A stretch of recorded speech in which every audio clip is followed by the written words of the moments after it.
This is how we jive for mass communication. Here I'm again with another video. In this video I'm going to show you how you can change screen of time to your HK9 Ultra 3 or any other version of watch similar. So you see, if I leave as this, the screen goes very fast. You see, very fast. So how I can prolong this one? Hit the dialer button, go inside the setting option here.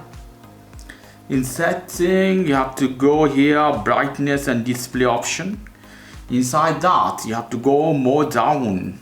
You see screen of time, hit this one. It's 5 seconds, you can prolong 10, 15, 20 seconds. So prolong that to 10 seconds. After that, hit finish. I hit dialer here, go back all the way.